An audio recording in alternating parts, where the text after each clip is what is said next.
Gracias, mis hermanos. En esta mañana agradecemos a Dios por esta oportunidad que nos da de poder despertar, de poder levantarnos temprano para poder conmemorar este día que podemos recordar la resurrección de nuestro Señor. De hecho, es un acontecimiento que como cristianos lo recordamos siempre, porque es precisamente el corazón del Evangelio, la base, el punto fundamental del Evangelio es la resurrección de nuestro Señor Jesucristo. Y gracias a Dios, hermanos, porque están aquí, por la presencia de cada uno de ustedes, porque el Señor nos da esta oportunidad de poder estar aquí en su casa para poder agradecer. Y bueno, pues este es el pasaje, hermanos, que vamos a ver, algunas cositas que vamos a poder por ahí estudiar el día de hoy, en esta mañana. Entonces es importante que podamos tener ahí, que no pierda ese pasaje que ya hemos leído. Y vamos a orar, hermanos, antes de poder entrar en esta mañana a este estudio. Oremos. Te damos gracias, Señor y Padre. Te agradecemos, Señor, por tus bendiciones, por tu gran amor, por tu gracia, por tu misericordia, por cada uno de tus atributos. Te agradecemos, Señor, porque nos has dado una iglesia, porque hemos podido llegar por nuestro pie aquí con salud. Te agradecemos, Señor, porque nos diste este privilegio de poder ver este nuevo día. Y te agradecemos también por los hermanos que han llegado en esta mañana. Pedimos para que podamos disfrutar este tiempo, que podamos estar concentrados en lo que tú nos vas a enseñar, que podamos disfrutar, Señor, de tu palabra, que es bendita, que es una palabra veraz, que es verdad. Ayúdanos, Señor, a ser santificados también a través de ella. Y rogamos, Señor, para que tú bendigas esta congregación, para que tu Espíritu Santo la siga dirigiendo, la siga guiando, que sigas ayudándonos en las decisiones, en lo que se haya que hacer, y que tú sigas haciendo que crezca, Señor, el número de los discípulos en este lugar. Te agradecemos, Señor, por todo esto y pedimos tu bendición en el nombre de Cristo, nuestro Señor y nuestro Salvador. Amén. ¿Qué es lo que nos trae aquí en esta mañana, hermanos? ¿Qué es lo que nos trae aquí en esta mañana? ¿Qué es lo que hizo que usted se levantara más temprano de lo acostumbrado hoy para venir a este lugar? ¿Qué es lo que hizo? ¿Cuál es la motivación que lo trajo aquí, hermanos?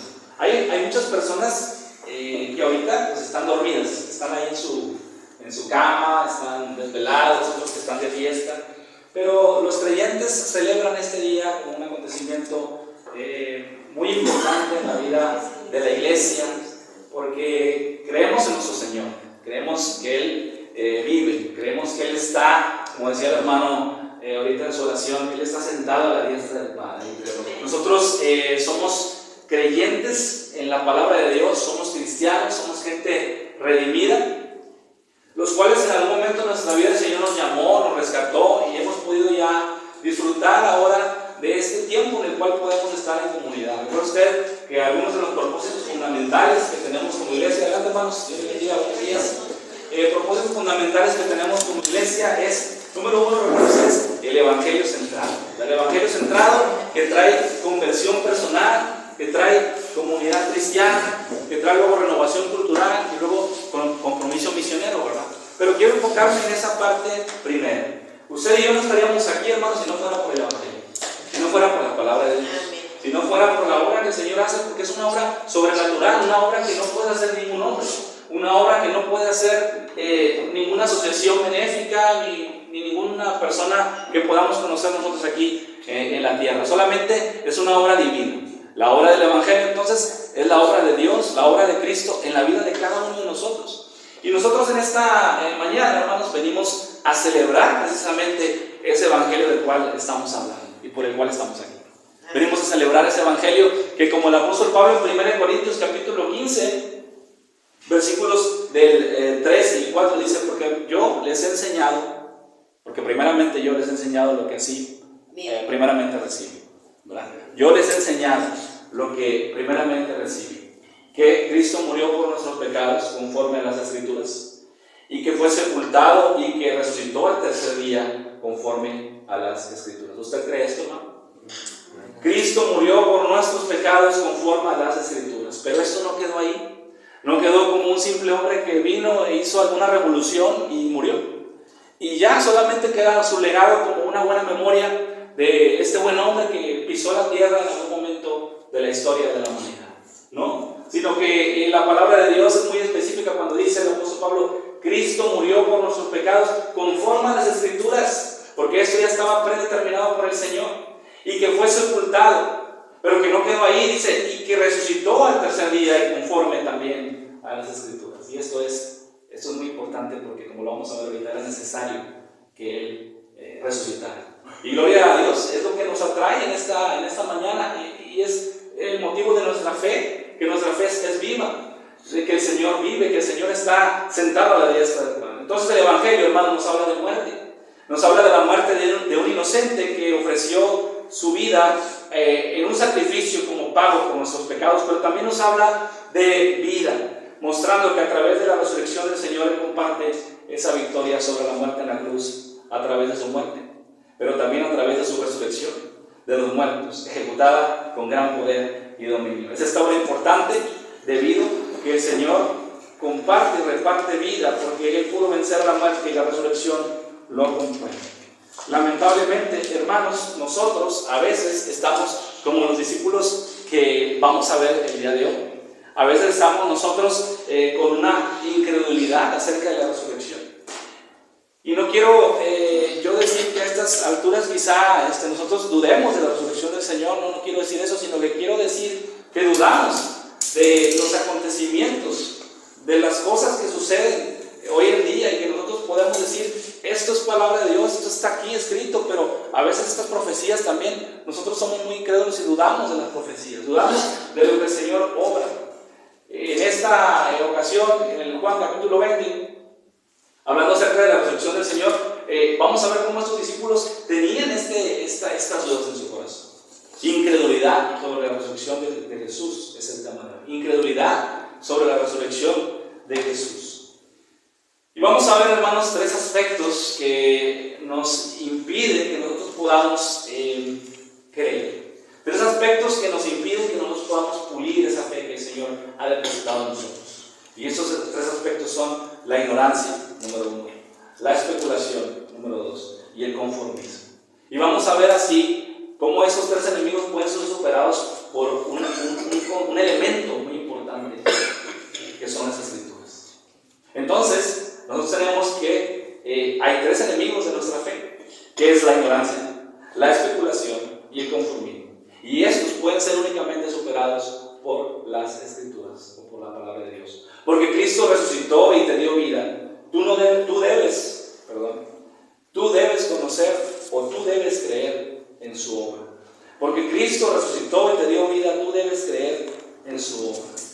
Número 1, como lo dijimos ahorita, evitando la ignorancia. Y si nosotros vemos ahí, hermanos, en el capítulo número 20, versículos del 1 al 2, como lo leyó nuestro hermano Leo ahorita, el primer día de la semana, María Magdalena fue de mañana, siendo aún oscuro al sepulcro, y vio quitada la piedra del sepulcro. Entonces corrió y fue a Simón Pedro y al otro discípulo, aquel al que amaba Jesús, y les dijo: se han llevado del sepulcro al Señor y no sabemos dónde le han puesto.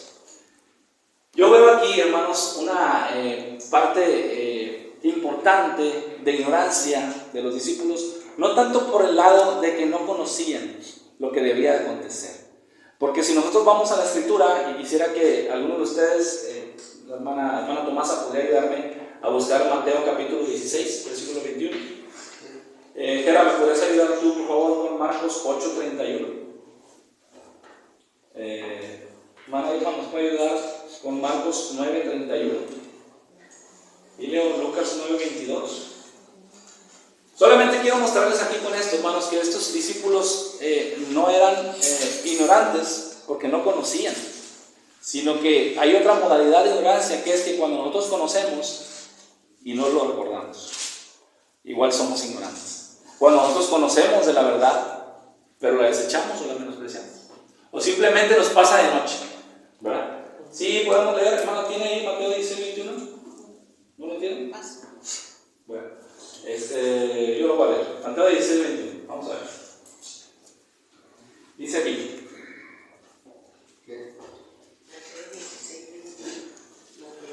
para que veamos nosotros cómo es que esos discípulos, hermanos, ya conocían lo que el Señor les había hablado acerca de ese acontecimiento importante de la resurrección. Mateo 16, 21.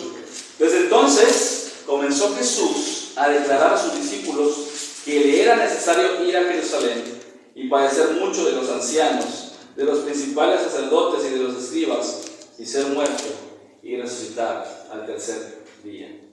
El siguiente versículo, Marcos 8:31.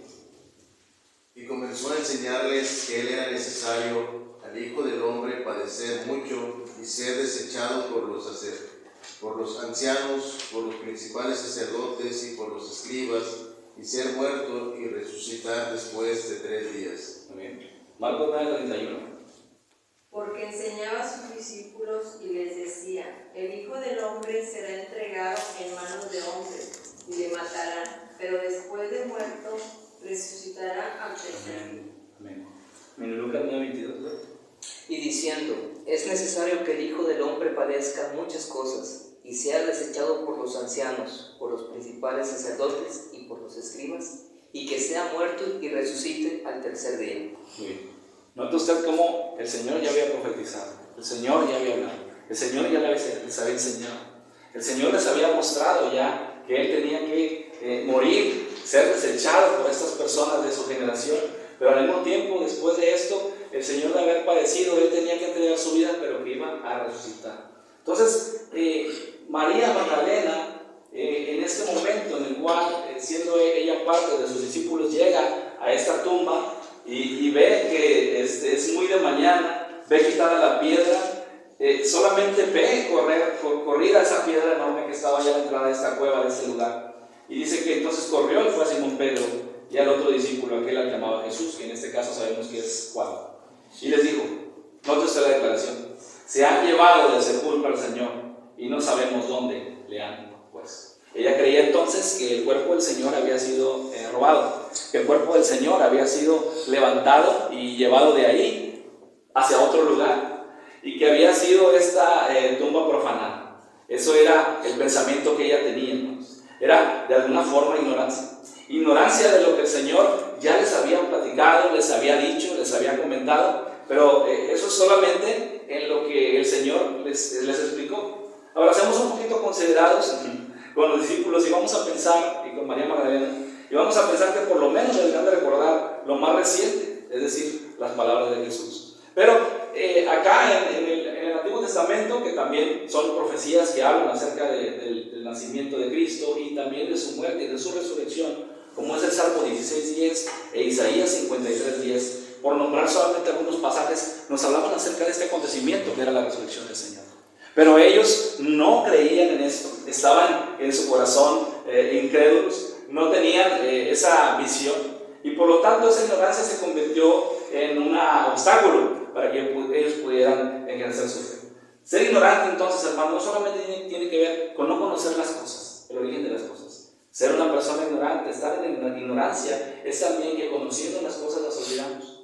Y nosotros, hermanos, necesitamos evitar la ignorancia, más bien, evitar la ignorancia en los temas de las Escrituras, en la doctrina, en aquellas cosas que el Señor nos ha revelado, que nos ha enseñado. ¿Cuántas veces, hermano, usted ha abierto su Biblia cuando está leyendo, cuando está orando, cuando está en alguna conferencia, cuando está aquí mismo en la iglesia, en un momento como este, y el Señor le ha impactado con algunas verdades, y usted se las lleva en su mente, o si no, a veces las escribe, pero cuando llegamos a nuestra casa y vamos en la batalla diaria, estas verdades quedan olvidadas y quedan en el pasado? Eso es ser ignorantes también.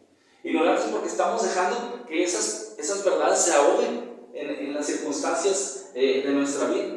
Entonces, ya venimos con ciertas reservas. Necesitamos entonces, yo creo, hermanos, aquí como lo vemos, estar concentrados, conscientes, comprometidos con la palabra de Dios. Entonces podemos ver claramente su obra entre nosotros. Yo creo, hermanos, que esto es un punto importante, que podemos ver su obra entre nosotros, el hecho de no ser ignorantes de lo que el Señor está haciendo. ¿Cuántas veces llegamos a la iglesia, hermanos, y no sabemos lo que Dios está haciendo en esta iglesia? Porque estamos en la ignorancia, porque somos ignorantes, no porque no conozcamos, porque aquí se nos da el alimento que el Señor quiere que nosotros podamos recibir, pero somos ignorantes porque olvidamos las cosas que el Señor nos enseña. Y entonces cuando venimos aquí nos empezamos, no estamos en sintonía con los demás hermanos de la iglesia. y empezamos a quejarnos, y empezamos a ver las cosas diferente, y empezamos a ver los errores de los demás, y no nos vemos como gente rescatada por el Señor, que está en proceso de cambio, que está en proceso de ir santificándose e ir dejando aquellas cosas atrás, porque la ignorancia nos carcome, porque la ignorancia nos hace que nosotros podamos ver las cosas malas, porque no estamos en la sintonía con los demás hermanos de la iglesia, y usted está perdiendo esa bendición de poder estar caminando en esa senda con un propósito. El propósito de poder crecer juntos, el propósito de poder tener comunión juntos, el propósito de poder librar las batallas juntos, el poder estar en sintonía con los demás hermanos de la iglesia. Eso es lo que hace que seamos ignorantes. Ignoramos la vida de los demás, ignoramos qué pruebas y qué luchas están batallando y están pasando los hermanos. Y eso es muy grave, que podamos nosotros superar eso con la ayuda del Señor. Que esa sea nuestra oración, hermanos, que podamos dejar de ser ignorantes de lo que sucede, no solamente en cuanto a la exposición de la palabra de Dios, porque eso ya de por sí es muy grave, pero no ser tampoco ignorantes acerca de la situación por la cual está pasando nuestra iglesia. Si usted es miembro de esta iglesia, entonces deberíamos de pedirle al Señor no ser ignorantes de lo que el Señor está haciendo en esta obra y en esta iglesia. Debemos de ser personas que nos interese y que podamos evitar esa ignorancia a través, primero, número uno, de sentarnos a los pies del Señor para conocer su obra, para conocer su palabra, para conocerle a Él, su persona.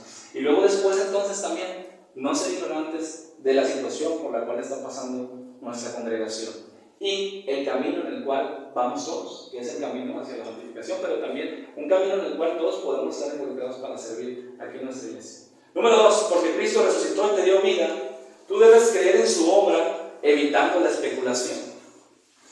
Y esto lo vemos en el versículo 3 al 5. María Magdalena va, ve esa tumba vacía, se imagina, porque no llega hasta allá, entra solamente hacia donde está el camino que va directamente a donde ve la piedra removida, y ella dice, se robaron el cuerpo del Señor. Ignorancia, eso no es cierto. No creyó, en incredulidad, no creyó lo que es la palabra de Dios, lo que el Señor ya les había dicho en varias ocasiones, que Él iba a resucitar al tercer día. Ahora, del versículo 3 al 5, y salieron Pedro y el otro discípulo, cuando ella fue y les avisó, y fueron al sepulcro. Corrían los dos juntos, pero el otro discípulo corrió más aprisa que Pedro, y llegó primero al sepulcro, y bajándose a mirar, vio los lienzos puestos allí, pero no entró. El apóstol Juan aquí en este momento está especulando. Y la especulación, hermanos, no es nada más ni nada menos que no ver el panorama completo. La especulación es no tener ideas claras, o tener ideas pero que no están fundamentadas. Cuando ignoramos la obra de Dios, porque estamos en ignorancia, entonces comenzamos a tener ideas equivocadas, ideas preconcebidas acerca de las cosas de Dios, que terminan por enfocarnos de forma incorrecta en donde no debemos. Entonces, hermanos, aquí vemos muy claramente que el apóstol Juan y Pedro llegan después de haber también tenido esa información que el Señor ya les había dado, en una forma de ignorancia, porque ellos también creen lo que está pasando como si fuera un robo del cuerpo del Señor, y ni por aquí les pasó de noche que el Señor ya había resucitado de una forma gloriosa. Entonces están especulando. Juan aquí está especulando, pero Juan escucha acerca del supuesto robo, desaparición del Señor, del cuerpo del Señor, a través de María Magdalena. Sin embargo, ninguno recuerda las palabras que Jesús también, como ella, ya les había mencionado acerca de este evento. Fijan su posición primeramente en ir al lugar a verificarlo, no tomando tiempo para poder meditar en lo que está pasando, qué está sucediendo. Recuerda usted, hermano, que el Señor les dijo en una profecía que iban a herir al pastor y que las ovejas iban a ser dispersadas. Y que todos los discípulos que estaban a un lado de Jesús, en el momento que todos dijeron, como cuando Pedro le dijo, Señor, yo iré contigo hasta la muerte y no me voy a escandalizar de ti, no voy a huir.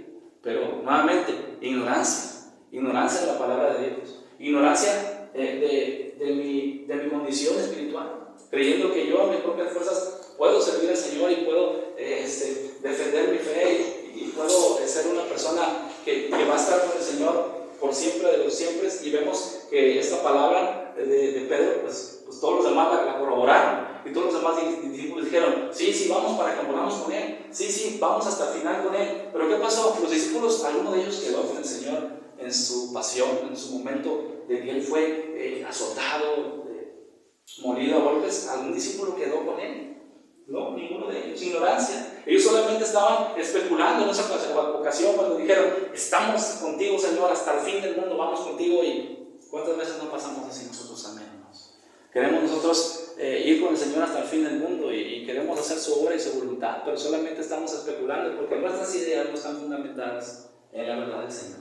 Y estamos nosotros especulando acerca de cosas que están sucediendo, pero nada tienen que ver con la obra de Dios. ¿Por qué? Número uno, porque somos ignorantes. Y nos hacemos y queremos permanecer en ese lugar, ser ignorantes. Y no debemos de ser así. Y número dos, porque estamos especulando, tenemos ideas extrañas acerca de las cosas que están sucediendo entre nosotros. Y no vemos claramente a través de la Escritura y a través de la palabra de Dios, como lo vamos a ver más adelante, que es el medio que Dios nos da para que podamos dejar de ser ignorantes y dejar de especular acerca de cosas que están pasando en nuestra vida, así como Pedro, Juan y María Magdalena estaban especulando. No somos más sabios que Dios, hermanos. Lo que Él nos dejó en su palabra fue para que confiemos en Él, para que le creamos, para que podamos adorarle, para que le obedezcamos. Lo que el Señor nos dejó en su palabra fue para que nosotros podamos creerle, para que podamos adorarle, para que le podamos obedecer y para que en esa transición, en ese camino, podamos ser bendecidos usted y yo. Entonces, la especulación, hermano, también algo muy importante aquí es que la especulación lleva a la tradición. Necesitamos tener cuidado con eso. El tener ideas que se pueden remover fácilmente y cosas que no están fundamentadas en la Escritura. Esa simple especulación acerca de cosas que vemos y que conocemos y que no profundizamos y que no estudiamos nos pueden llevar a la tradición. Porque enfocamos más los mandamientos de Dios y esos mandamientos los sometemos a un escrutinio humano. Y entonces los convertimos en mandamientos de hombres y no tomamos en cuenta el principio bíblico. Lo que pasó en el tiempo de Jesús con los fariseos, los escribas, con todos ellos, estaban especulando acerca de las cosas que Dios ya les había escrito, que estaban muy claras y que tenían un principio y que la misma ley tenía vida en sí misma, porque la ley proviene de Dios y la ley el Señor la mandó para que nosotros no especuláramos acerca de cosas que no conocemos. El Señor la dejó ahí claramente para que nosotros pudiéramos basarnos en ella y pudiéramos enderezar nuestro camino. Mas sin embargo, los fariseos, toda esta gente religiosa de la época de Cristo especulando, convirtió en tradiciones este tipo de cosas y este tipo de mandamientos que el Señor muy claramente había dejado. Entonces, especular, ignorar, especular, dos enemigos de nuestra fe. Recuerda, porque Cristo resucitó y te dio vida, hermano. Tú debes creer en su obra, evitando la ignorancia, evitando la especulación. Y número 3, evitando el conformismo. Los discípulos se conformaron con la ignorancia y la especulación. Dice el versículo número 6 al 8. Luego llegó Simón Pedro tras él y entró en el sepulcro y vio los lienzos puestos allí y el sudario que había estado sobre la cabeza de Jesús, no puesto con los lienzos, sino enrollado en un lugar aparte. Entonces entró también el otro discípulo, Juan, que había venido primero al sepulcro y vio y creyó. Y el versículo 10, ahorita hablamos del 9, pero el versículo 10 dice: y volvieron los discípulos a los suyos. Hermanos, estos discípulos se conformaron con la ignorancia y la especulación. Esa palabra que dice que había venido primero al sepulcro, versículo 8, Juan, y vio y creyó, no quiere decir que vio y creyó que Jesucristo había resucitado, sino que vio y creyó lo que le había dicho María Magdalena. Eso es lo que significa. Que él fue completamente envuelto en esa atmósfera de ignorancia y de especulación acerca de las cosas que estaban pasando. Y yo creo que no deberíamos de justificarnos, hermanos. Deberíamos nosotros de pensar en que a veces somos como los discípulos conformistas. A veces nosotros somos igual de incrédulos o más incrédulos que ellos, ¿no? Lamentablemente. Añadieron pecado de incredulidad a sus vidas, menospreciando la profecía, porque eran ignorantes, no la creían. Muchas veces Cristo les dijo, como acabamos de leer, lo que había de acontecer y no se les quedó en su mente grabado, porque no le dieron la importancia de vida y no indagando más allá de lo que veían con sus ojos. Quizá era un momento en el cual tenían que reflexionar y meditar acerca de las palabras del Señor, pero no lo hicieron. Hermanos, necesitamos reflexionar en cómo llegamos aquí esta mañana y pedirle al Señor, como aquel personaje en la Escritura que tenía un hijo que estaba con un espíritu mudo, sordomudo, y que los discípulos no podían sanarle, no podían echar fuera ese espíritu, y que se hizo una turba ahí.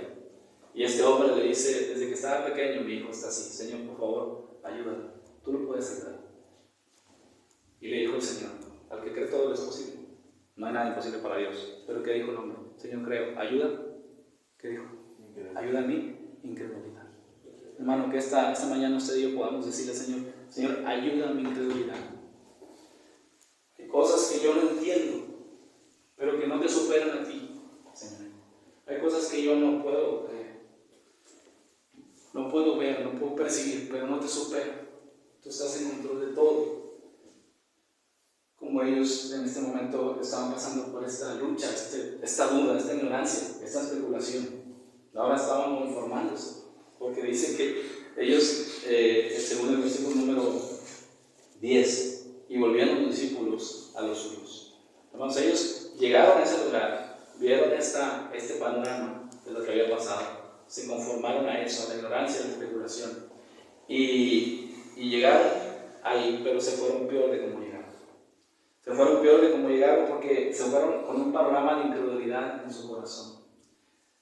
Que podamos, hermanos, ser nosotros diligentes en creer su palabra, no ser conformistas, porque nunca podremos entonces conocer al Señor a tope.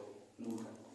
Sabemos que nuestro conocimiento de Él, incluso cuando estemos en la presencia de Él, no va a ser exhaustivo. ¿A qué me refiero? No vamos a conocer a Dios nunca en todo su esplendor y en todos sus atributos, porque eso es imposible. Nosotros como seres limitados, incluso con cuerpos glorificados, nunca en nuestra vida vamos a conocer al Señor a tope, nunca. Pero el Señor nos demanda que podamos conocerle más y más y más. Así como Él es infinito, el conocimiento acerca de Él será infinito. Y nosotros cuando estamos en estado glorificado, estemos en la presencia del Señor, si el Señor lo permite, nosotros podamos seguir aprendiendo de Él. Usted aquí en un estado caído, de una forma muy limitada, ¿quiere conocerle? ¿Quiere conocer al Señor? Sí, creo que sí. Bueno, cuando estemos allá con Él también podemos conocerle y le seguiremos conociendo. Pero el Señor siempre, hermanos, nos asombrará. Él siempre te asombrará con su palabra. Siempre te enseñará algo. Tú no necesitas buscar fuera de la Escritura, como lo vamos a ver ahorita, para que el Señor te asombre. Él nos enseñará más de Él y de su obra.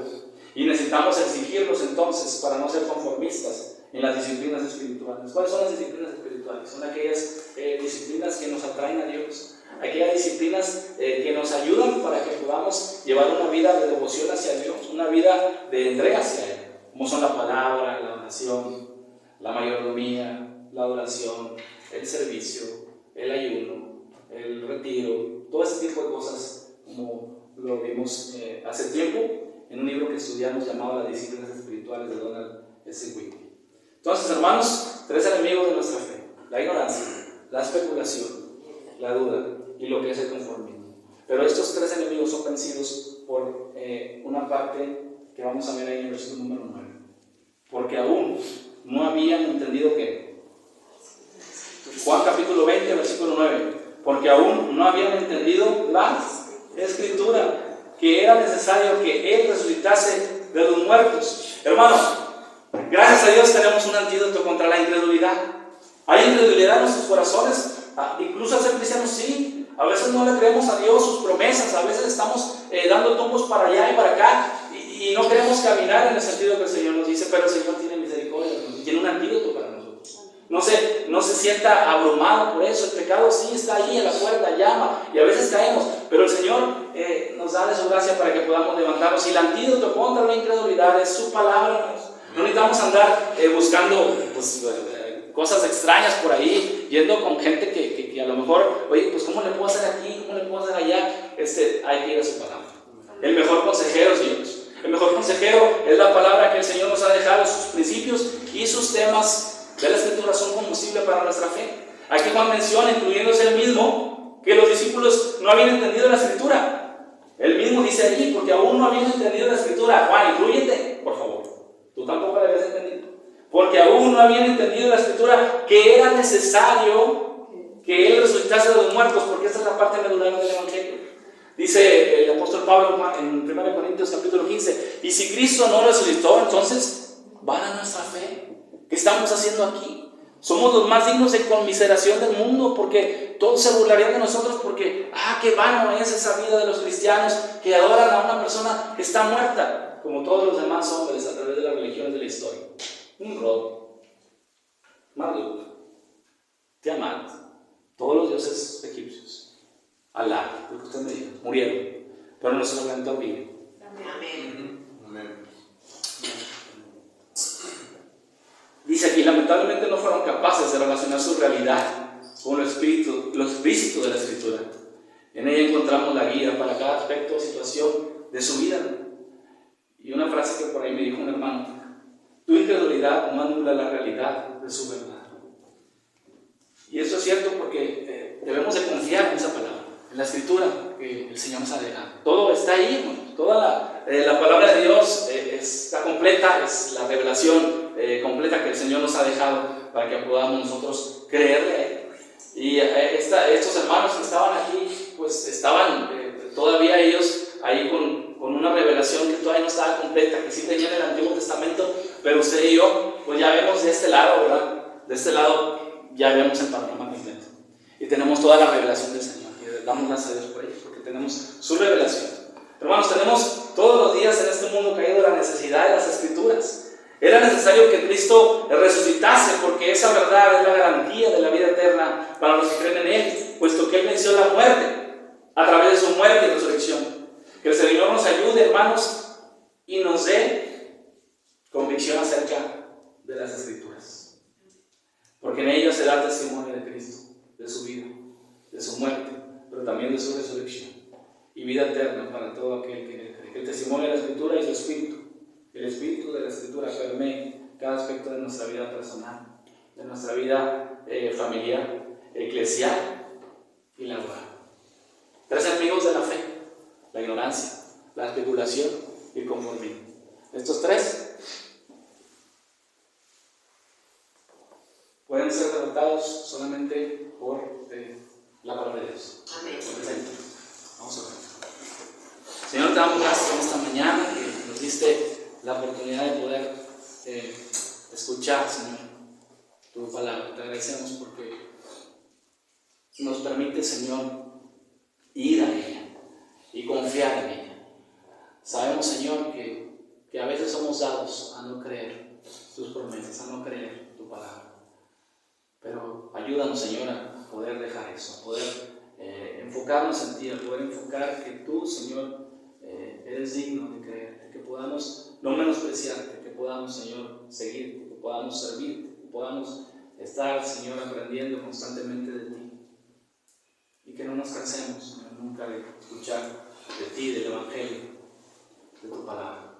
Ayúdanos a que ella, Señor, nos ayude a sacarnos de la ignorancia, a no especular acerca de cosas que no sabemos o que no conocemos, sino solamente reconocer la verdad revelada que tú has dejado, que no la alteremos, que podamos confiar en ella, que podamos ir en pos de ella también, sí, lo que tú nos enseñas, y que no seamos conformistas a este mundo, que no seamos conformistas a nuestro espíritu, a nuestra propia alma, que se quede atorado o estancado en nuestro conocimiento, sino que crezca cada vez más, para que podamos adorarte a través de él, que podamos entender más de ti, que podamos conocerte más a ti, y que tu palabra sea la que nos vaya limpiando, que sea la que nos vaya guiando, como iglesia, Señor, también como entes individuales, como esposos, como padres, como madres, como hijos, como tíos, como abuelos, que tú nos ayudes. En el nombre de Cristo lo pedimos, y le damos gracias. Amén.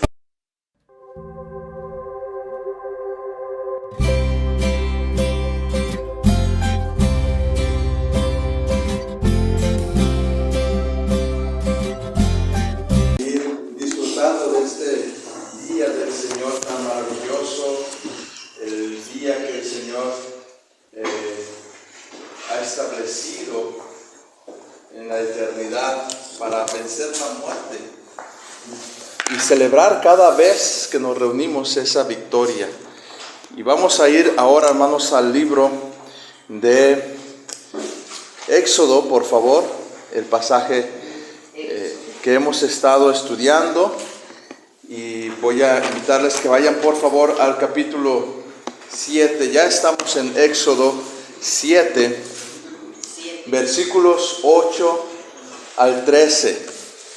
Pocos versículos en una narrativa que es muy sencilla, es introducción a las plagas que vamos a estar viendo en un despliegue del poder de Dios maravilloso, pero el Señor, antes de que entre este tiempo de las plagas, hace una especie de introducción.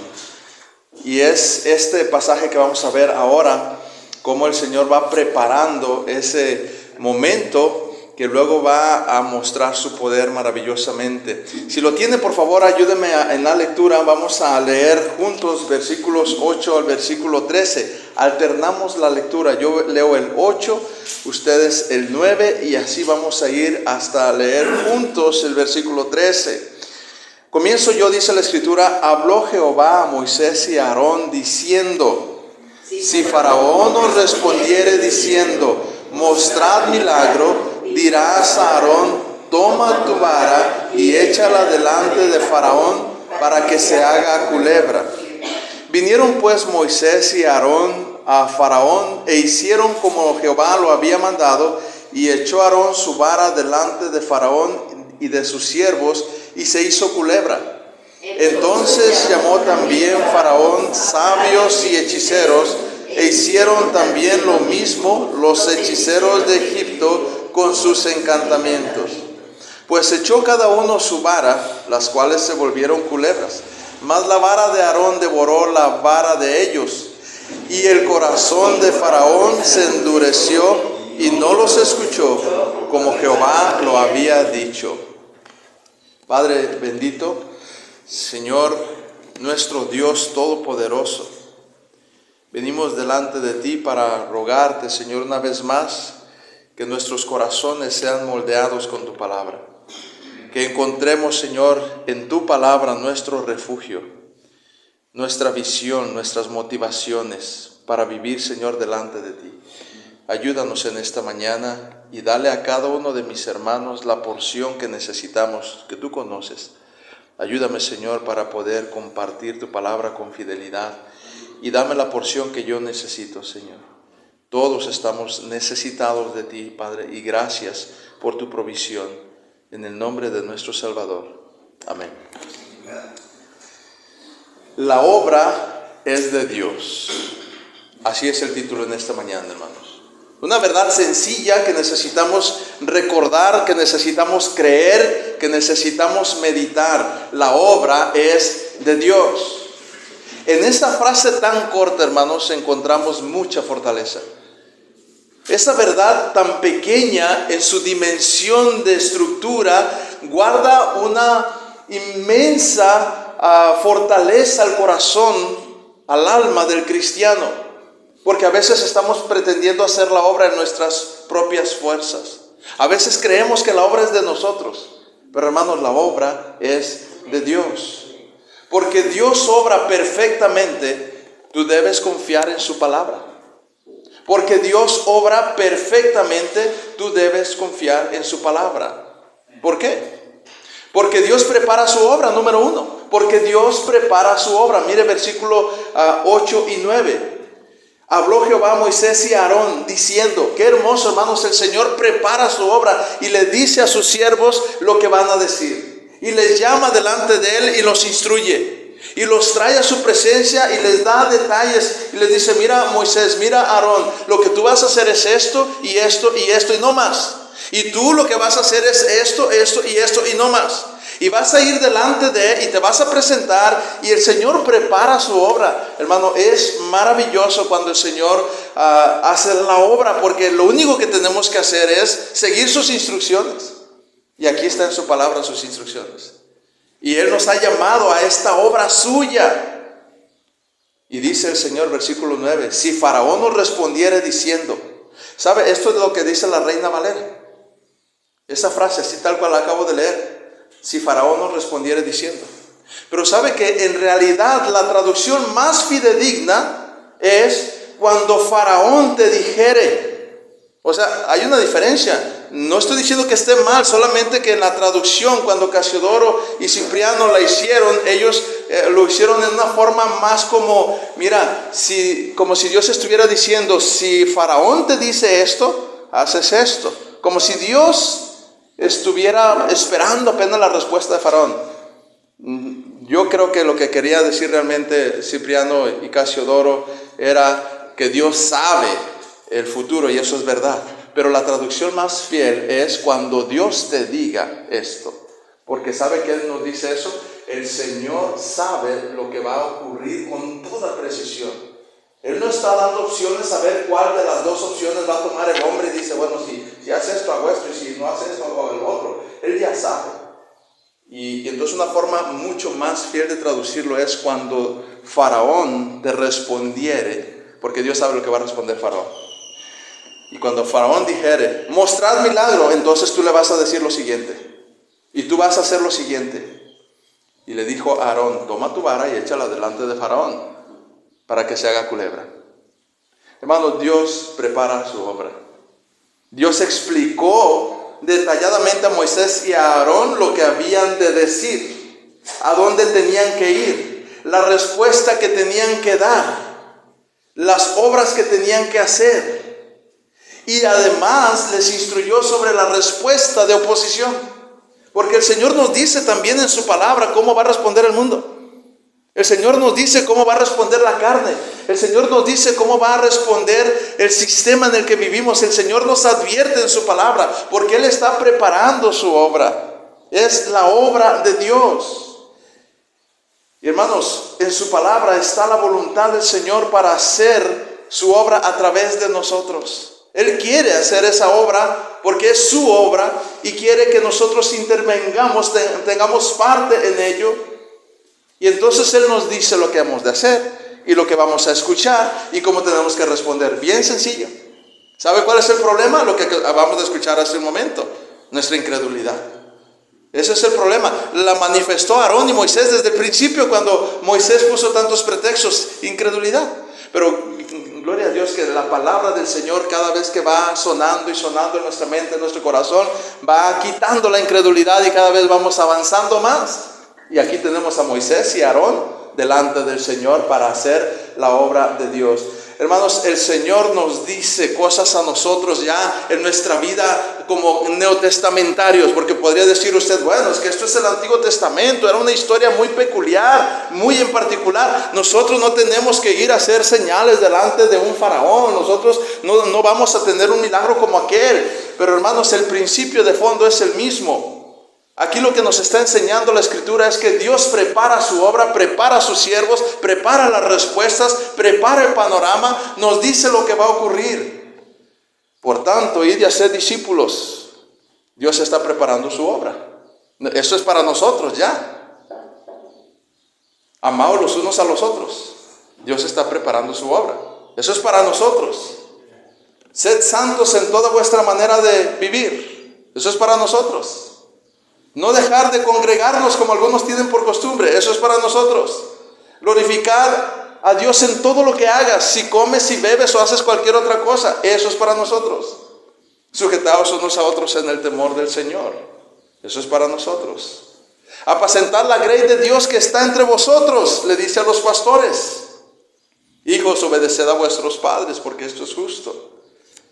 Siervos, sujetaos a vuestros amos. Y así nos vamos en la lista de cuántas instrucciones tenemos directamente de la Escritura para nuestra vida actual. A todos, padres, madres, hijos, abuelos, nietos, pastores, congregantes, para todos, hermanos, el Señor tiene una palabra para preparar su obra. Y para toda ocasión hay una respuesta del mundo y el Señor nos dice qué hacer cuando el mundo agresivamente, inquisitoriamente o destructivamente nos trate de intimidar. El Señor nos advierte acerca de eso. Por lo tanto, hermanos, no se sorprenda. Eso es interesante cuando Dios le dice a Aarón y a Moisés, mira, ve y di esto y preséntate delante de Faraón. Les está dando los detalles de lo que va a ocurrir y les va a decir, mira, cuando Faraón responda así, no te preocupes, tú respondes de esta manera. Dice la Escritura en el Nuevo Testamento para nosotros, no os sorprendáis del fuego de prueba que os ha sobrevenido, como si cosa extraña nos aconteciese, dice Pedro. El Señor ya se anticipó a eso y dice, va a venir esto, no te preocupes. Tú vive para mí, haz mi voluntad y no te sorprendas porque a esto les parece cosa extraña que vosotros corráis, que no corráis en el mismo desenfreno con ellos y en la misma disolución. Pero ellos le darán cuenta al que está preparado para juzgar a los vivos y a los muertos. Tú mantente firme. Eso va a venir, eso va a suceder. Basta ya el tiempo pasado para haber hecho lo que agrada a los gentiles. No te sorprendas, va a haber oposición. Tú sé fiel a mi palabra, tú santifícate. En la palabra de Dios, hermanos, tenemos todo lo que necesitamos saber, todo lo que necesitamos hacer. El mundo va a responder, y también la palabra de Dios nos dice cómo va a responder. Y todo lo que debemos mantener y permanecer está en la palabra de Dios. Porque Dios ha preparado obras de antemano para que anduviésemos en ellas, dice la Escritura. Hermano, el Señor le ha preparado anticipadamente para que usted le glorifique y le da instrucciones. Cada vez que venimos delante del Señor en su palabra, sea en un devocional personal, sea ante la iglesia o con la iglesia, y se escucha usted la palabra de Dios, es el Señor preparando su obra. Y eso es muy importante, y por favor no lo olvide, no lo pierda. Es el Señor preparando su obra, no la obra suya. Nuestras obras deben ser la obra del Señor. La obra del Señor es a lo que fuimos llamados, y el Señor la prepara, hermanos. Eso es en primer lugar, apenas ahí en versículo 8 y 9. Porque Dios obra perfectamente, tú debes confiar en su palabra. No te intimides, no te detengas, no te enaltezcas, no te enorgullezcas. Es la obra de Dios. Confía en la palabra del Señor y punto. Porque Dios obra perfectamente, tú debes confiar en su palabra. Dijimos, porque Dios prepara su obra. Número 2, porque Dios provee poder para su obra. Porque Dios provee poder para su obra. Qué pasaje tan hermoso que nos deja ver cómo el Señor no solo nos instruye, pero también nos capacita, también nos provee de su poder, no del nuestro. No tenemos, pero el poder de Dios es grande y suficiente. Mire versículo 10. Dios provee poder para su obra.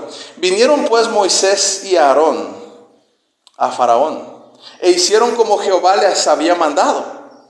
Y echó Aarón su vara delante de Faraón y de sus siervos, y se hizo culebra. La señal que Dios les dijo que hicieran no podía ser hecha solamente en la voluntad de Aarón y Moisés. Es más, ellos podrían haber dudado si esto hubiera ocurrido semanas o meses antes. No estaban listos. Vemos a ese Moisés dudoso antes.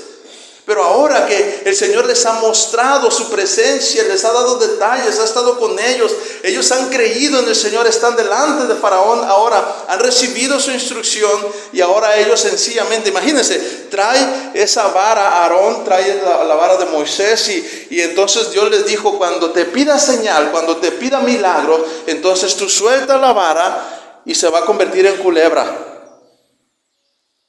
Y yo no sé, cuando el Señor nos da una promesa de esa naturaleza, que es opuesta al mundo, a lo que está establecido, a lo que la gente cree, a veces dudamos, decimos, híjole, ¿sí va a funcionar?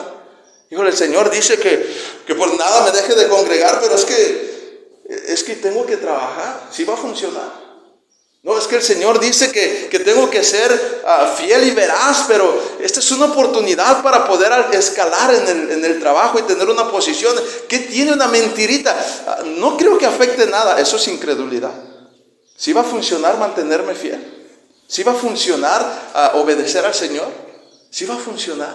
Bueno, dice la Escritura que ellos creyeron, porque suelta la vara para que se convierta en culebra, y el Señor obra lo que no puede obrar Moisés. Solamente lo que está a su alcance. Traigo una vara, Dios me dijo que la suelte, la suelto. Hermano, tienes un empleo que te estorba para servir al Señor, y el Señor dice suéltalo, y el Señor va a obrar milagrosamente. No sabes cómo, no sabes cuándo, o sí sabes porque el Señor te lo ha dicho, pero en el tiempo del Señor, haz lo que Dios dice. Hazlo, suelta aquello.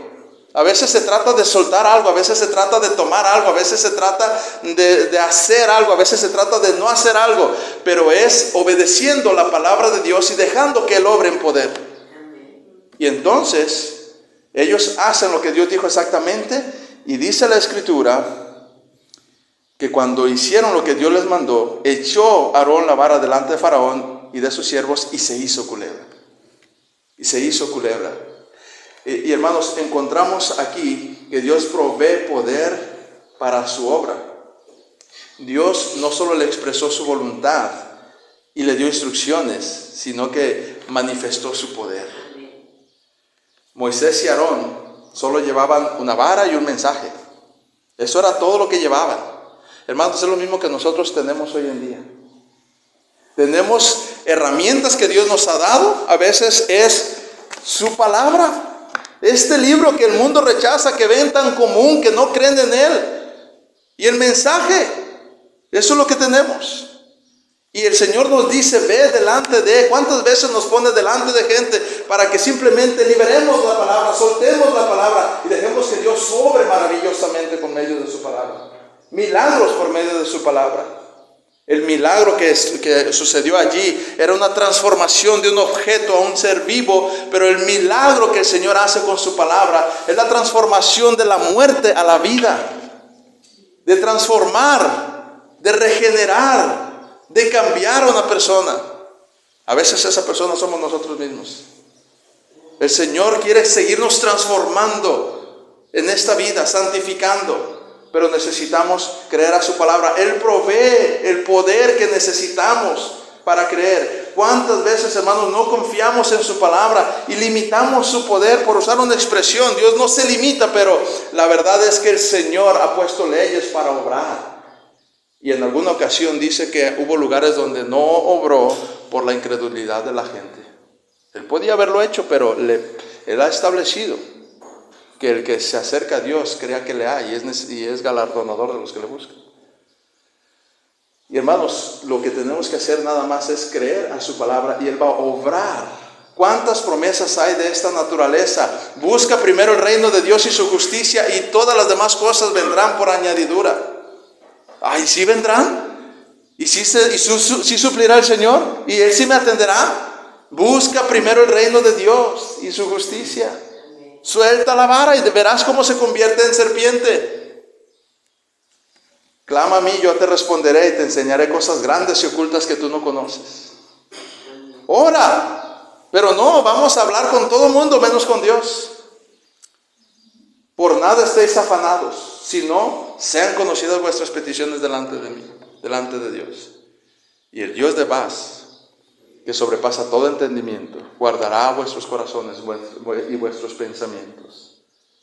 Hermano, nada más necesitamos obedecer la palabra de Dios con lo que Él nos ha dicho y Él obrará milagros. Al que cree, todo le es posible. Deleítate a sí mismo en el Señor y Él concederá las peticiones de tu corazón. El Señor proveerá lo que tú no puedes proveer. Nada más obedece a lo que Él manda.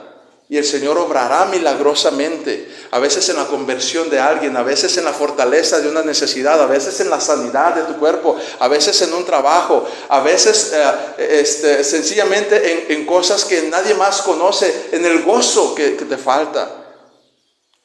De tantas formas el Señor provee, porque Dios obra perfectamente. Tú debes confiar en su palabra. Dijimos primero, porque Dios prepara su obra.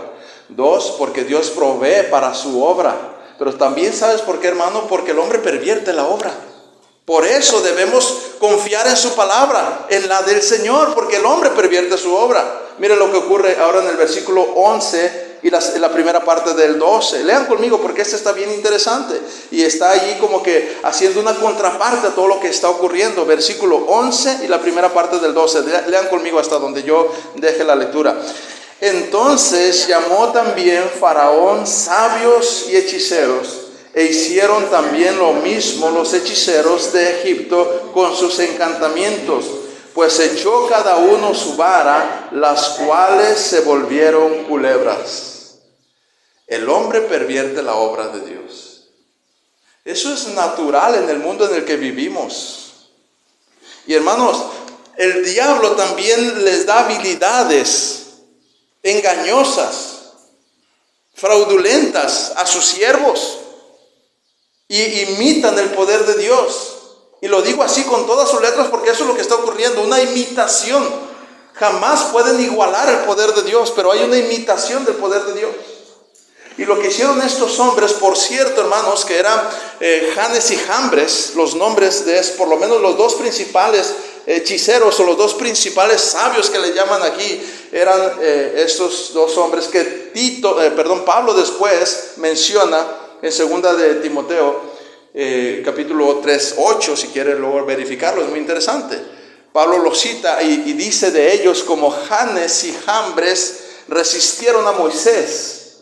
Y hace alusión a aquellos que en lugar de creer al poder de Dios manifiesto, se cierran tratando de imitar o de decir que ellos pueden hacer lo mismo. Eso es resistir el poder de Dios. Resistir el poder de Dios es reconocer que sí existe, pero no lo quiero.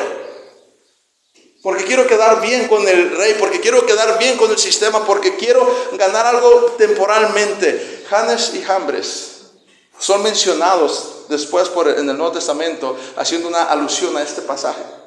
En la tradición, como dato nada más interesante, en la transcripción hebrea era Joani y Mamre.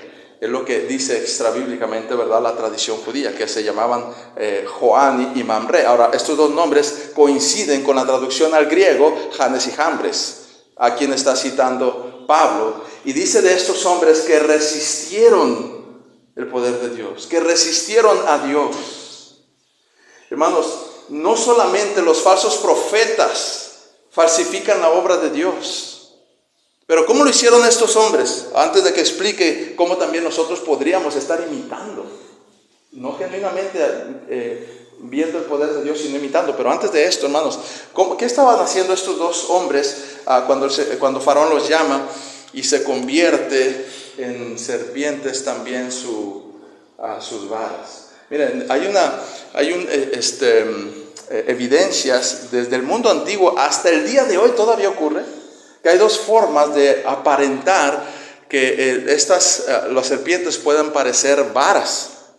Y una es por una técnica que se usaba antiguamente, que se sigue usando en algunos países. Es interesante, lo puede investigar usted. Y dice que se tomaba la serpiente del cuello cercano a la cabeza, y de una postura que sabían los expertos encantadores de serpiente que al sujetarla producían una tensión en el sistema nervioso que paralizaban el animal, el reptil, y se ponía tan rígido como una vara, como un palo seco. Eso se le llama catalepsia.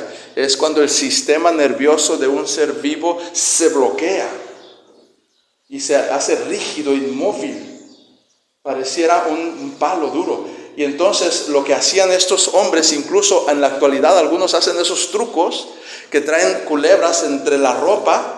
Los árabes usan estas ropas holgadas y traen culebras entre la ropa, y en el momento de meter la mano pareciera como que de la nada sacan una vara rígida, tomando la serpiente del lugar exacto que ellos saben, y parece que es una vara tiesa. Cuando estos hombres la sueltan, pues parece que se convirtió en serpiente. Eso pudo haber sido una de las explicaciones por las cuales estos imitaron el poder de Dios. Interesante además que cuando Dios hace este poder con Moisés en el capítulo 4 de Éxodo, versículo 3 por ahí me parece, cuando se aparece a Moisés y se acuerda que le dice a Moisés: ¿qué traes en tu mano? Y dice Moisés: una vara. Dice: suéltala. Y se convirtió en serpiente. ¿Se acuerda cuando le dice: tómala? ¿De dónde le dice que la tome? ¿No se acuerdan? ¿De la cabeza? No, tómala de la cola. Estos detalles son importantes para corroborar que lo que el Señor está haciendo no es un truco. Y la escritura quedó registrado: tómala de la cola. Y la toma de la cola y se vuelve a convertir en vara. Bueno, aquí esto que hicieron ellos, históricamente hay evidencia de que puede haber sido esto que le llaman la catalepsia, o una hipnosis a la serpiente, que también es una forma de afectar por medio de la vista de estos animales el sistema nervioso para hacerlos rígidos. También eso es algo que ocurre. Allí algunos creen que se haya involucrado un poder demoníaco, pero eso ocurre. ¿Han visto este hombre que se llama John Milton en la actualidad? ¿Han visto cómo pone a personas en una especie de objetos? Pone su nuca aquí y apenas el talón de sus pies aquí 3 veces el peso de esa persona, rígidamente, una vez que los ha hipnotizado, y no se doblan para nada. Incluso es controversial y han le han acusado de causar algún daño en alguna ocasión. No se explica cómo es que no causa daño cuando se pone tan rígida la persona. Parece magia, parece cosa del diablo. Quizá algo tendrá que ver, pero lo que sí es cierto es que está usando la capacidad que tiene el sistema nervioso del ser humano, de los seres vivos. Eso es lo que está usando. Este era el tipo de truco que usaban esos hombres. Y una evidencia era que podían hacer lo que pareciera igual que lo que hizo Moisés y Aarón, pero ellos no podían revertirlo. Dios lo revertía.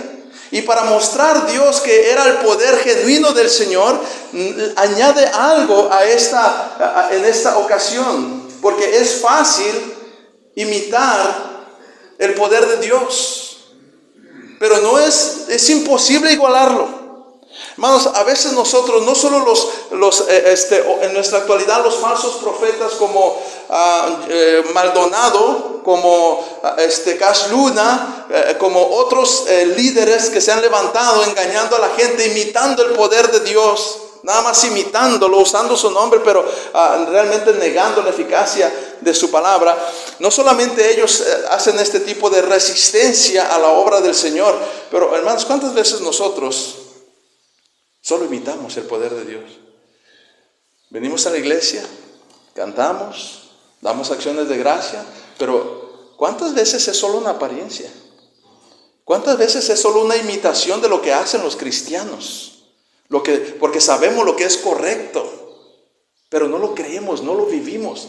Y vamos a la iglesia y cantamos y diezmamos y ofrendamos y leemos y damos acciones de gracia, pero solo Dios sabe si adentro lo creemos, si adentro lo vivimos, si lo deseamos, si estamos siendo transformados. Y estaba pensando en eso y digo, hermano, qué peligroso es. Eso es una forma de resistir el poder de Dios, acostumbrarnos a imitar las acciones externas. Y eso endurece el corazón. Y creemos, mira, hago lo mismo que el hermano que predica, o hago lo mismo que el hermano que hace tal. Estamos igual. Pero solo Dios sabe por dentro qué tan genuina es ese poder que está ocurriendo en nosotros. Si es el poder de Dios realmente o es nuestra imitación. Y debiéramos pensar y reflexionar en ello, hermanos, porque el hombre pervierte la obra de Dios. Y hermanos, engañoso es el corazón y perverso más que todas las cosas. ¿Quién lo conocerá? Dice el Señor, yo que escudriño los corazones. Y es un llamado a escudriñar nuestros corazones. Y a tomar en cuenta que podríamos ser aquel hombre que pudiera estar pervirtiendo el poder de Dios, resistiendo el poder de Dios solo con imitación. Pero sabe, no termina allí, porque Dios obra perfectamente. Tú debes confiar en su palabra, porque Dios prepara su obra, porque Dios provee para su obra, porque el hombre pervierte la obra, pero además porque Dios permanece victorioso en su obra. Dios permanece victorioso en su obra. Versículo 12, la segunda parte donde dejamos la lectura, dice, mas la vara de Aarón devoró las varas de ellos. Dios permanece victorioso en su obra. O sea, el Señor no es una imitación de alguien más, es el poder original del Señor y va a prevalecer su obra.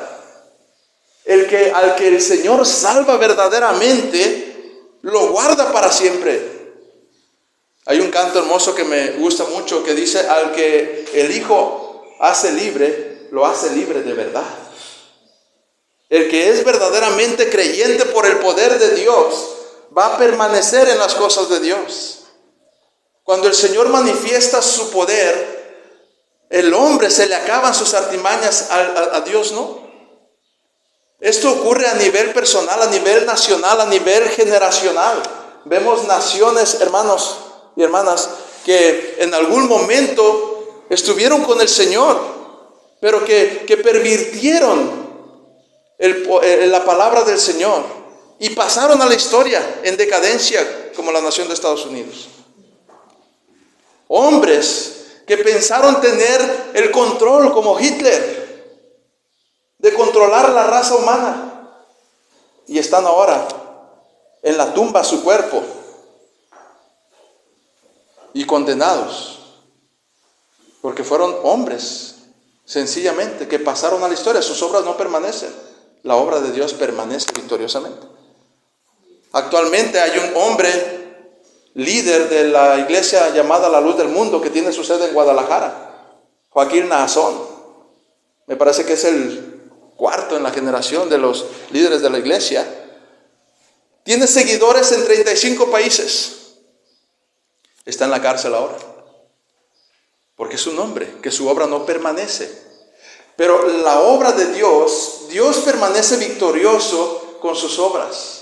Hay evidencias del poder de Dios que nadie puede imitar, que nadie puede igualar, mejor dicho, el poder que Dios tiene para cambiar una vida. Nadie lo puede tener, nadie lo puede hacer. Se manifiesta este poder, hermanos, en tantas cosas que el Señor hace. En la misma naturaleza, mire, el hombre se jacta de construir una ciudad con el rascacielos más alto del mundo, con la ciudad más alumbrada, y en segundos, en un temblor, se les destruye todo aquello. En un suspiro del Señor, en una tromba, se acaba todo aquello. En un instante el corazón de aquel líder puede dejar de funcionar. Hermano, la obra del Señor permanece para siempre. Él es el que tiene el poder sobre todos los demás. Esta evidencia donde se come la vara de Moisés, se comen las varas de aquellos, es una forma de decirle a Egipto: Dios controla todos tus dioses, ninguno como Dios. ¿Sabe? Hay una cosa muy interesante aquí. La palabra que se usa para serpiente en el Antiguo Testamento es Nahas, N-A-H-H-A-S, Nahas es la palabra hebrea para serpiente. Y esa palabra se usa. Pero en este pasaje, en esta ocasión donde se enfrentan las serpientes, no usa la palabra Nahas, usa la palabra Nanim. Una palabra diferente que está a propósito. Nanim no solo significaba serpiente, de hecho es una palabra más genérica que alude a reptil, y específicamente es la palabra que usa Ezequiel, me parece 29, donde se refiere en ese pasaje al cocodrilo, y refiere al cocodrilo como el ícono de la deidad egipcia.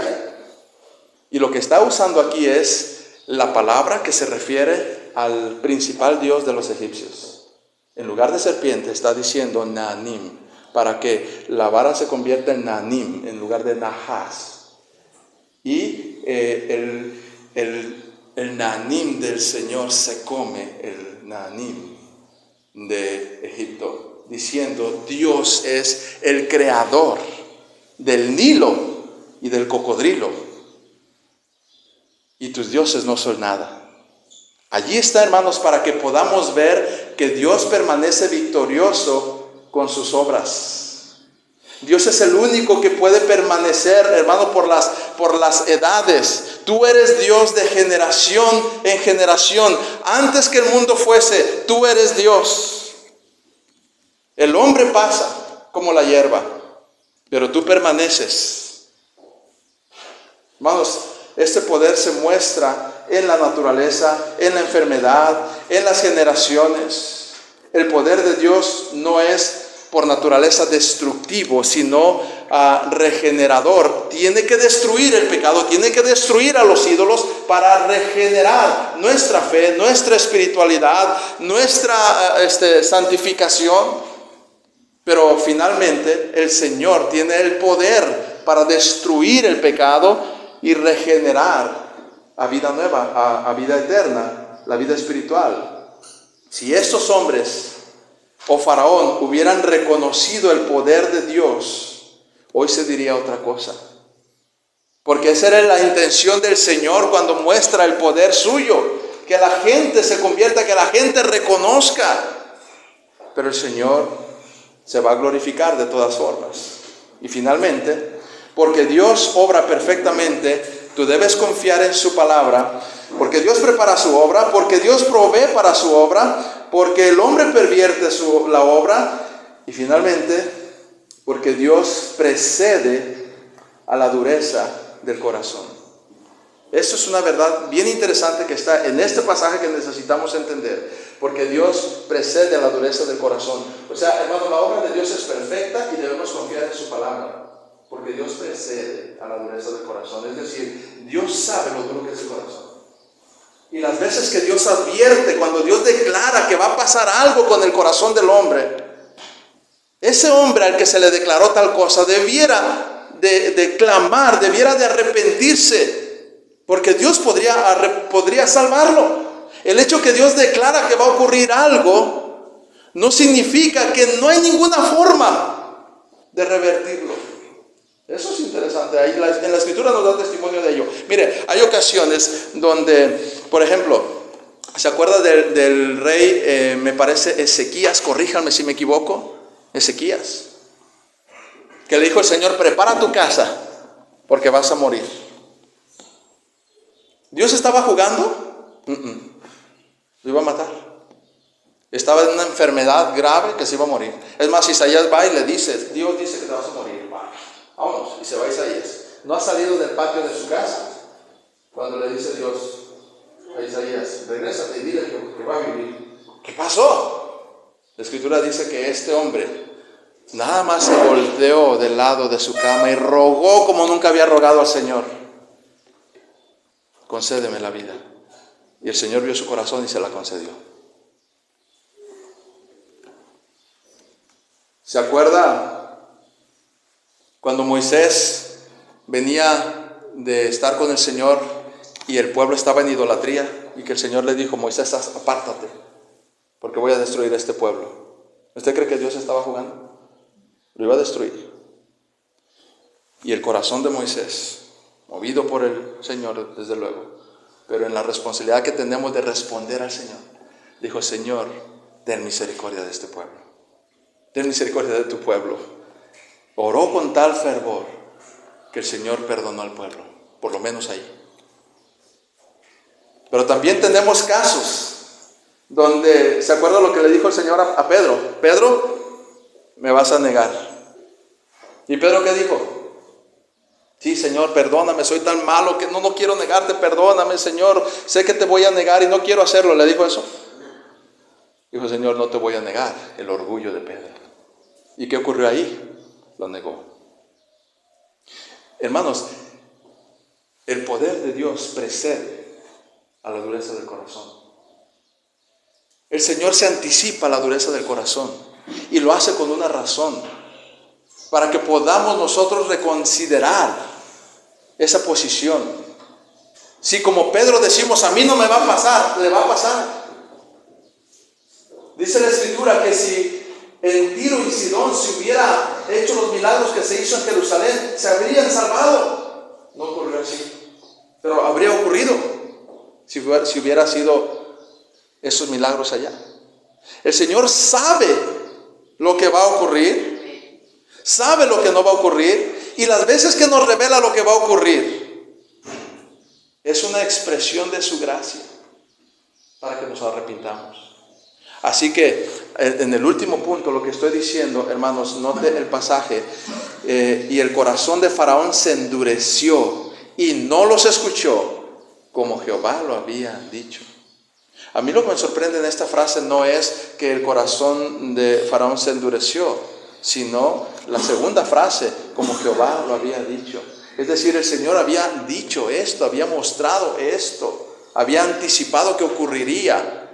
Ahora sabemos que es decreto, ¿no? Ya pasó. Pero cuando lo dijo a Moisés, hermanos, era para desplegar su poder en Faraón y que Faraón pudiera ver de una o de otra forma si iba a glorificar al Señor.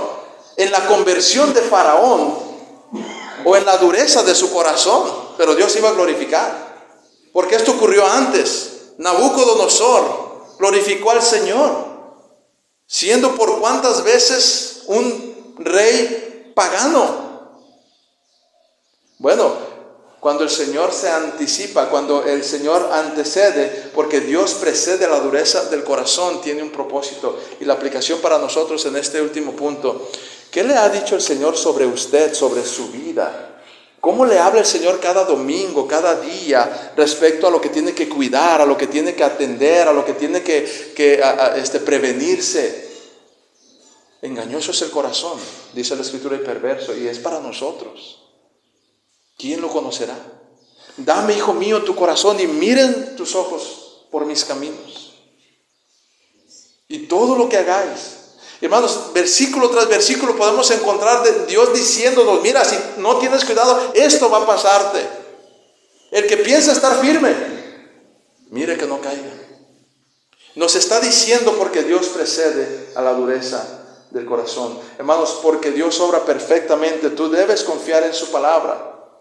Porque Dios prepara su obra, porque Dios provee para su obra, porque el hombre pervierte la obra, porque Dios permanece victorioso en su obra y porque Dios precede la dureza del corazón respecto a su obra. Que el Señor nos ayude, hermanos, a que esta introducción de lo que viene en el despliegue del poder de Dios nos ayude a pensar, ¿quién es este Dios? Hermanos, la obra es de Dios. Usted y yo somos Moisés, somos Aarón, con todas esas debilidades que ellos tenían, para que demos testimonio a las naciones, a los reyes, a la gente, y glorifiquemos a Dios, sabiendo que la obra es de Dios. Padre, gracias por tu palabra en esta mañana. Cuánto necesitamos, Señor. Ayúdanos, ten misericordia, ayuda nuestra incredulidad. Ayuda nuestra dureza. Ayúdanos, Señor, a que en cuanto estamos expuestos a tu palabra, seamos consumidos por ella. Ablanda nuestros corazones, Señor. Solo tú conoces la condición real detrás de la apariencia, del rostro. Tú sabes, Señor, cuánta necesidad hay en cada uno de mis hermanos y de mis hermanas. Yo te ruego que esta mañana, Señor, con tu palabra del primer culto, con esta palabra, Señor, podamos ser edificados, purificados para la gloria tuya, Señor, en el nombre de Cristo. Amén.